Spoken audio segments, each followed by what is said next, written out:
And as I begin the second part of my khutbah, my dear brothers and sisters, I want to share with you another beautiful story. This is the story of a man who was originally Egyptian, but he lives in the beautiful city of Al-Madinah Al-Munawwarah. And he has made Hajj for the last 20 years in a row, every single year. And he was doing an interview recently, and he was asked, you as a janitor, as a poor man, what do you think is the cause that Allah subhanahu wa ta'ala keeps calling you back to His house? So in this interview, the man says, this is purely from the blessings of Allah subhanahu wa ta'ala. And I'm not sure of the exact reason, but I do remember a particular incident in my very first Hajj that I saved up for the whole entire year before I came for my first Hajj. And I went on this great journey. And as I'm on a bus on my way to Mecca, I see this old woman who is old in age, big in size, struggling to walk with her cane. And you can see that she is in an immense amount of pain. So I thought to myself, what type of individual would I be if I, as a young man, sat on a bus and this old woman had to walk all the way to Mecca? So while we were stuck in traffic, I got off the bus and I went to this woman and I said, oh my dear mother, I ask you by Allah that please take my seat and I will walk in your place instead. And this woman, she started to cry with tears, thanking Allah that Allah subhanahu wa ta'ala had sent someone that would take her on a bus rather than her having to walk. And as she was getting on the bus, she turns around to that man and she says, oh my dear son, I pray to Allah that Allah subhanahu wa ta'ala never prevents you from making Hajj again.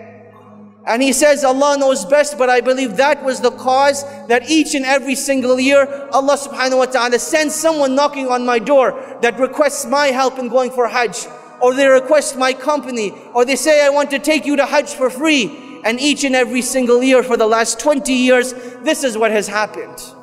My dear brothers and sisters, when we make dua to Allah subhanahu wa ta'ala, we need to remember that nothing is impossible for Allah subhanahu wa ta'ala.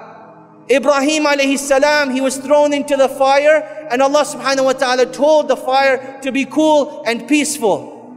Maryam, the mother of Isa, Allah subhanahu wa ta'ala granted her a miraculous birth, even though it was not humanly or physically possible. Isa alayhi salam was born speaking in his cradle.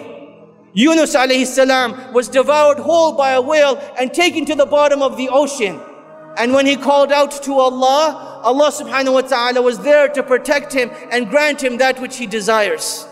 My dear brothers and sisters, that is our relationship with Allah subhanahu wa ta'ala. وَآتَاكُم مِّن كُلِّ مَا سَأَلْتُمُوهُ. That if you were to ask Allah subhanahu wa ta'ala, Allah subhanahu wa ta'ala is shy to turn our hands away empty-handed.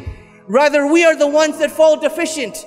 That Allah subhanahu wa ta'ala has given us this great blessing, yet we do not take advantage of it.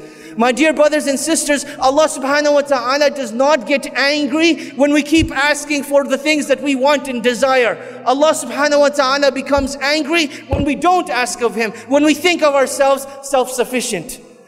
My dear brothers and sisters, Allah subhanahu wa ta'ala has legislated this act of dua as our relationship with Allah subhanahu wa ta'ala. It is our way of conversing with Allah subhanahu wa ta'ala. And that is why it is one of the most beloved acts of worship.